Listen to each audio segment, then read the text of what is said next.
halika na. Bilisan mo naman, nakakayak ikaw si Britney. Laging maaga nagsisimula yon si Coach. Okay, I'm ready. Here I am to Zumba. Talaga, kain mo pa ang babae. Ay, lagot tayo. Bakit? Si Agatha. Mama, Papi, ano pong ginagawa niyo dito sa labas? Baka mabinat po kayo. Pasensya ka na eh. Naku, Diyos ko, biglang sumakit yung aking dibdib. Aray, masakit. Para kasi sumama yung ihip ng hangin, di ba, no? Oo, masakit talaga yung masakit ang lalamunan niya. Ano po ba talaga yung masakit? Yung lalamunan o yung dibdib? Lalamunan talaga kasi maraming narunok na buhok. Buhok? Oo. Aray ko. Buhok ng mais. Yeah. Ringin tubig. Tubig. Bilisan mo. Agatha? Agatha?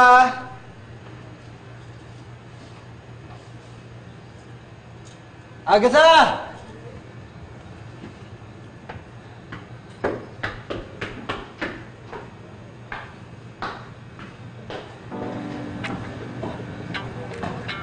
Hello? Agatha? Nasaan ka ngayon? May importante akong kailangan sabihin sa'yo.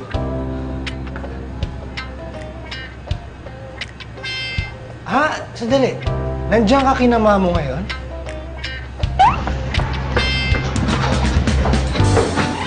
Hi, honey! Akala ko late na ako eh. Ano pinagsasabi mo?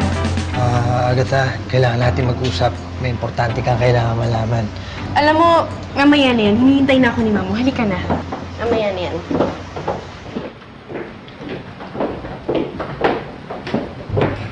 Oh, Mamo ha, konti na lang po ito kaya dapat ubusin nyo para lumakas kayo. Kailangan ko bang uminom? At kumain ako yun. Sige na, kain na tayo, sweetheart. Para sa world peace. Yan. Very good. O, sige po, Mamo, hihilutin ko na yung ulo mo para hindi na sumakit dahil dyan sa lalamunan. Oo, wag na. Okay na ako. Mamo, wag na po kayong mahiya. Kailangan niyo po to para mas mabilis kayong gumaling. Ako sumasakit din ata ulo ko. O, sige, Papi, mamaya.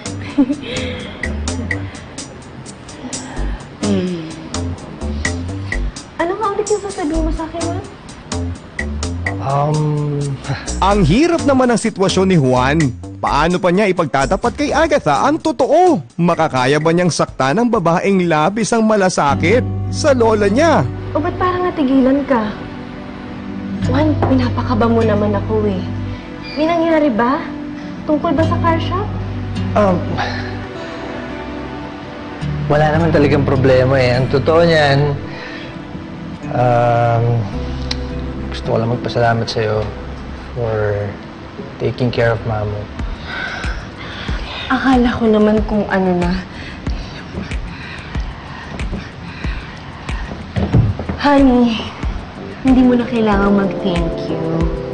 I love taking care of Mamo. Kasi lahat ng importante sa'yo, pinapahalagahan ko rin. Hay, yan ang hirap sa ating mga boys. Pakitaan lang tayo ng kabaitan ng mga chicks. Tiklop agad tayo. Ang di natin alam, may mga chicks na gaya ni Agatha na sinasamantala lang ang weakness natin.